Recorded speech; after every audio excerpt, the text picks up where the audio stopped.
On October 16th, 2020, a French middle school teacher was murdered and beheaded by a Muslim refugee for showing students cartoons of the most obvious false prophet in history in a class on freedom of expression. The jihadi, named Abdullah Anzarov, was shot like a rabid dog by police following the attack. Even though Anzarov's family had moved to France when he was only 6 years old, his rotting terrorist corpse was returned to his family's village in Chechnya.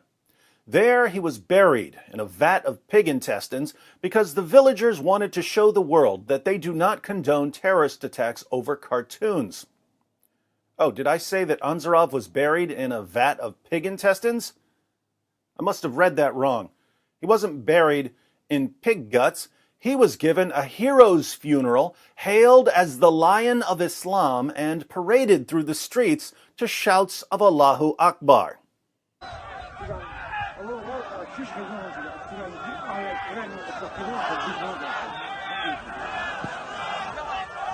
Takbir! Allahu Akbar!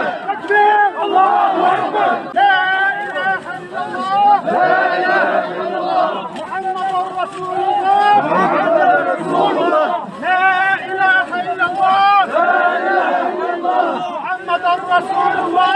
Muhammadur Rasulullah! The New York Post reports, an 18-year-old man who was killed by police after beheading a teacher in Paris has received a hero's funeral attended by hundreds of people in his native Chechnya, according to reports.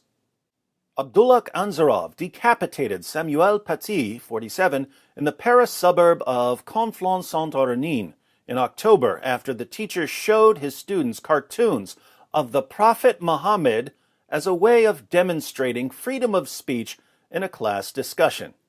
As always, it's good to be reminded that Muhammad was a prophet.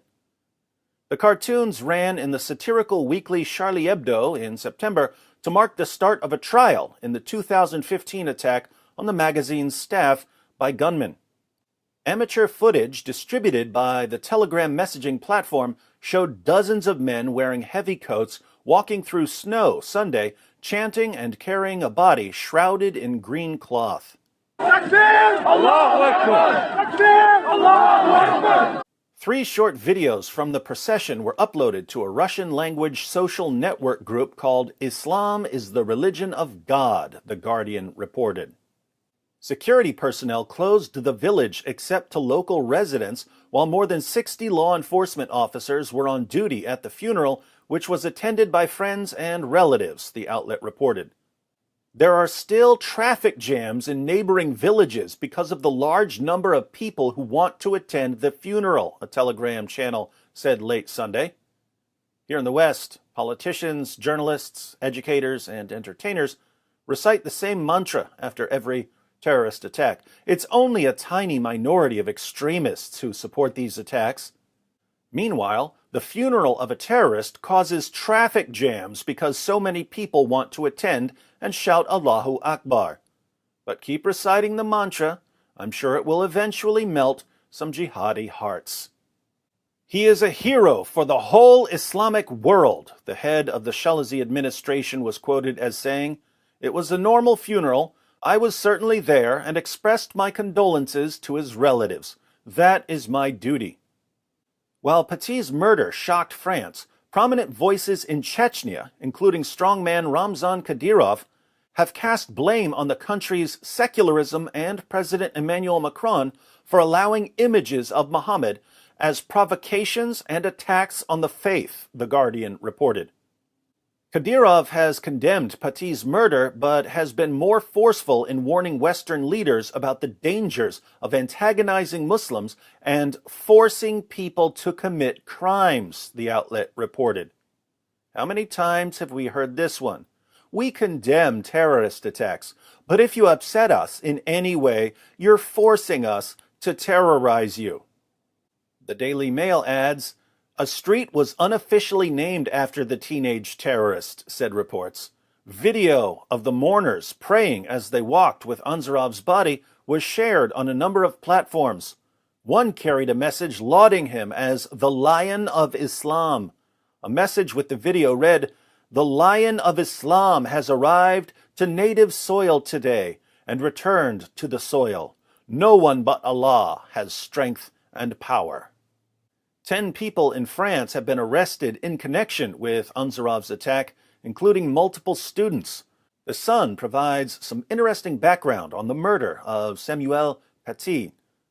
The killing followed an online campaign from Muslim parents angry at him for showing cartoons of the Prophet Muhammad to students. The teacher had used the cartoons from the magazine Charlie Hebdo as part of a class on the importance of free speech. Reports said he had asked Muslim students to leave the classroom before he displayed the cartoons in an attempt to avoid causing offense. So, Paty wanted to show the cartoons to students as part of a discussion on freedom of speech, but just to be safe, he asked Muslim students to leave the classroom in order to avoid offending them. That didn't work out very well. Last month, 3 pupils were charged with identifying Paty to Ansarov before the beheading. Another was charged with lying, saying she had been present when he showed the cartoons. The Chechen allegedly told pupils he wanted to humiliate and strike Paty over the cartoons, seen as offensive by Muslims. Notice, Paty asked Muslim students to leave the classroom when he showed the Muhammad cartoons, but at least one Muslim student lied and said that he had shown the cartoons to her. Looks like she wanted to enrage the Muslim community. The beheading of Samuel Paty wasn't the work of a lone jihadi with mental problems. It was a communal effort. Students and parents enraged the community, then pointed a Muslim teenager in the direction of the teacher. The dead jihadi is now a hero in the Chechen Republic, and his story will be told to future generations of Muslim youths to encourage them to follow in his footsteps. Keep in mind that if this concerns you in any way, you must be a racist, Islamophobic, hate-mongering bigot, because only a racist, Islamophobic, hate-mongering bigot would be concerned about a teenage terrorist who beheaded a teacher over some cartoons being idolized and lionized by the next generation of jihadis.